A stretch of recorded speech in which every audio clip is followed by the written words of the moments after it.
Hello everyone, welcome back to our channel. आज मैं आपके साथ डिस्कस करूंगी रीडिंग मॉड्यूल में जितने भी डिफरेंट टाइप की इंस्ट्रक्शंस आती हैं for the different type of questions. Okay, so क्योंकि इससे आपको आइडिया हो जाता है कि जो आंसर है वो कितने लिमिट तक लिखना है। Okay, so let's just start with the first one, that is no more than 2 words. Yes, if the condition is 2 words, it doesn't mean that you have to write 2 words. Okay, you may write 1 word and maximum 2 words, but your answer should not exceed than more than 2 words. Okay, so let's just take an example. What 2 colors did the painter use? Okay, suppose the answer is black and white. There are 2 colors, okay, जो text में दिए गए हैं. So you cannot change answer according to you. Okay, आप answers जो हैं वो अपने अकॉर्डिंग चेंज नहीं करोगे. ओके, तो अगर आप ये कलर्स की बजाय यहाँ पे एंड लिख रहे हो, so your answer would be wrong because ये इंस्ट्रक्शन के अकॉर्डिंग नहीं आ रहा है. Okay, so what you need to write black comma white. Okay, this is the correct way. Fine. Now the next one is 2 words and or a number. Now if the condition is and or, it means that एक time पे आप या तो सिर्फ एक word लिख सकते हो, 1 word. Okay, you may write 1 word and a number. Okay, and a number, then 2 words at the same time, or 2 words and a number. There is one more thing, you can write a number only. Okay, a number, सिर्फ एक ही number आएगा. Let's just take one example, like suppose the answer is 14 Wombat Road.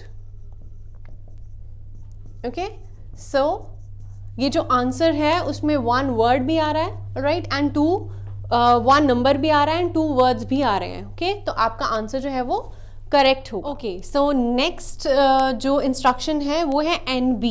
ज़्यादातर ये instruction आप उन questions में आती हैं जहाँ पे मैच करनी होती है इन्फॉर्मेशन. ओके, सो इसका मतलब है नॉट अ बैने. ओके, बट यहाँ पे इसका मीनिंग है नोट वेल, राइट. सो इसका बेनिफिट ये है क्योंकि यहाँ पे इंस्ट्रक्शन है NB, you may use any letter more than once. Okay, it means that कि अगर ये कंडीशन दी हुई है, अगर ये इंस्ट्रक्शन आ रही है किसी भी टाइप के क्वेश्चन में, तो वहाँ पे डेफिनेटली कोई ना कोई आंसर जो है वो रिपीट होता है. ओके, तो आपके लिए एक हिंट हो सकता है कि मे बी वो जो एक पर्टिकुलर कोई भी इंफॉर्मेशन का आंसर है वो दोबारा से रिपीट हो सेम पैराग्राफ में से.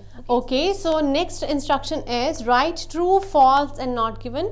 एंड समटाइम्स इंस्ट्रक्शन होती है yes, no and not given. Yes, ये बहुत ज़्यादा स्टूडेंट्स जो है वो यूजुअल मिस्टेक करते हैं कि वो ट्रू की जगह पे येस लिख देते हैं समटाइम्स, या फिर अगर इंस्ट्रक्शन है yes, no and not given तो उसकी जगह पे वो true, false and not given लिख देते हैं. ओके, तो अगर आप ट्रू की जगह पे येस, ओके, एंड फॉल्स की जगह पे नो लिखोगे तो आपका जो आंसर है वो रॉन्ग हो जाएगा. Okay, and one more thing, अगर आप इन्हीं की जगह पे आप सिंपल टी या फिर फॉल्स की जगह एफ लिख रहे हो या नॉट गिवन के लिए NG लिख रहे हो, then again your answer would be wrong. Right, so इस तरह की जो इंस्ट्रक्शंस हैं वो बहुत ज़्यादा केयरफुली आपको नोट डाउन करनी है. Okay, so now moving towards the next type of instruction is complete each sentence with the correct ending A to E.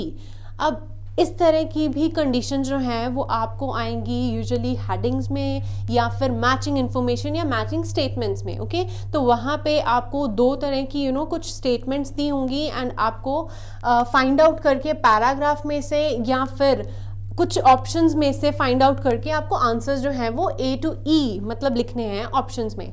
सो आपको there is no need to write down the whole sentence, you only have to write down the alphabets. Okay, so alphabet में ही answer आएगा, आप पूरा sentence नहीं mention करोगे. So let's just start with the MCQs.